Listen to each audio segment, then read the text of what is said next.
So we got some new information on the Dallas ICE facility shooting, and I want to share some of that information with you guys. But before we do that, I want to jump into a video that actually was just released yesterday, and it is showing the moments after, just after the shooting happened, where migrants and ICE agents are running from a van into facility trying to seek safety after the shooter had just opened fire.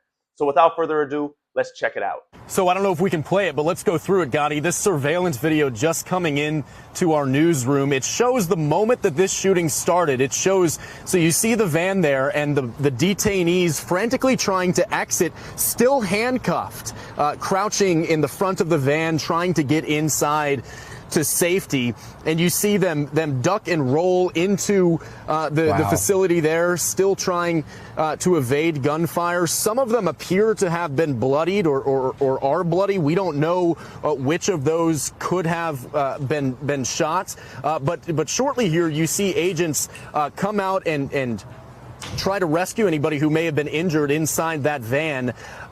Real dramatic video, Gotti. You don't see the actual moment the shooting started. It seems like this may have begun after the shots fired.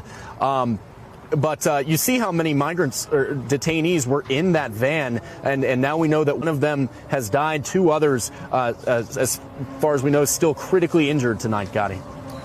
I mean, I don't know if we know the answer here, but were the ones that were shot and was killed in handcuffs at the time? It seems like all of the detainees that came out of that van were handcuffed, and unfortunately you see there on the left somebody who appears to be very injured that they're dragging out of that van. So this is actually one of the scenes that the FBI federal agents spoke to today before we saw this video, saying that law enforcement officers came out and under gunfire tried to rescue some of the detainees that were in that van and get them to the urgent medical help that they need. You see that play out right there, Gotti. Yeah, and Ryan, I know investigators are saying that they are confident about the motives. We've seen that shell casing. We've seen the words anti-ICE. And yet online, there's so many conspiracy theories that are floating around. Are they going to release more evidence that shows what his motivations were here? The FBI has released a damning tranche of evidence in addition to that bullet casing, a lot of handwritten notes that they say corroborate that initial narrative that this was a blatantly political shooting meant to target ICE agents. They reference handwritten notes that we have not seen, but if we are to believe their characterization, this suspected shooter referred to the job of ICE as, quote, human trafficking. He said that the men and women who show up to this office are collecting a dirty paycheck, and he said that he wants to instill, quote, real terror among ICE agents. That's why the acting U.S. attorney here for Northern Texas said that this is the very definition of terrorism. So they are leaving no ambiguity that this was a politically motivated attack to specifically try and harm ICE agents. Scott. So you saw that video, and the first thing that I want to point out is all of you that say, oh, ICE agents are heartless and ICE agents don't care about the migrants. You saw in that video firsthand that ICE agents were running out of the facility to the van to help these migrants that were still shackled and handcuffed in the van to get them to safety.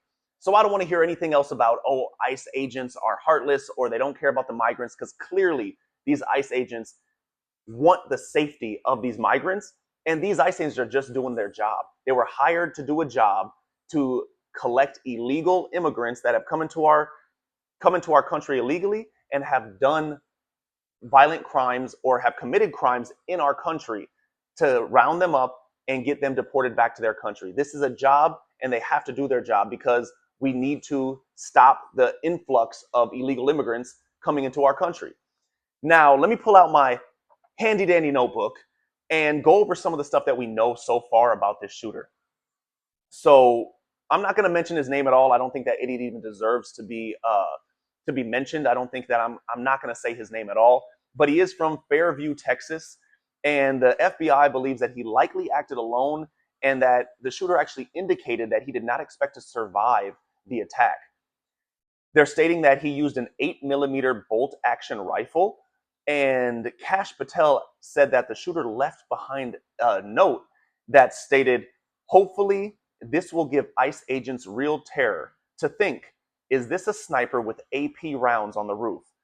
And for those of you who don't know what AP rounds are, those are armor piercing rounds. So it's very clear that this guy wanted to cause chaos and bring terror to the ICE agents. And it's from what the FBI has already said, it's pretty clear that what he wanted was to attack the ICE agents, and it wasn't about the migrants that were in the van. It was about the ICE agents. They even recovered shell casings that stated anti-ICE from the scene. And to further go into this theory of him wanting to target ICE agents, he actually had documents downloaded that were titled Dallas County of Homeland Security and Emergency Management, which contained a list of DHS facilities. So he was finding out where all the DHS facilities were. And he also searched apps that tracked the presence of ICE agents. So he wanted to know where the ICE agents were. And on top of that, he had multiple searches of ballistics and also multiple searches of the Charlie Kirk shot video between September 23 and September 24th. So it's very clear that the Charlie Kirk shooting itself may have even given him some more gusto and was like, hey, if this guy can do it, I can do it. It probably emboldened him and gave him the courage to actually go through with this, because he was clearly planning it and he was watching that Charlie Kirk video over and over again. And of course, all of this is allegedly, and the investigation is still open. But with the evidence that we currently have, it clearly shows that he was targeting ICE agents, and this dum-dum didn't even complete the mission that he wanted to complete. He actually ended up killing one of the migrants and putting two of the other migrants in critical condition. At the end of the day, there's no room for this kind of political violence, just like there's no room for the political violence that happened to Charlie Kirk. We need to keep conversations open, talk from the left, talk from the right, and meet in the middle. We're not going to agree on everything, but we still have to talk about it so that we aren't having stuff fester up and build up, and then stuff like this ends up happening. Now, I think I've covered everything that they've released so far, but if I missed anything, let me know down in the comments section on what I missed. And before you guys leave, please think about hitting that subscribe button, like, comment, and share this video so we can keep the conversations rolling. I'll catch you on the next one.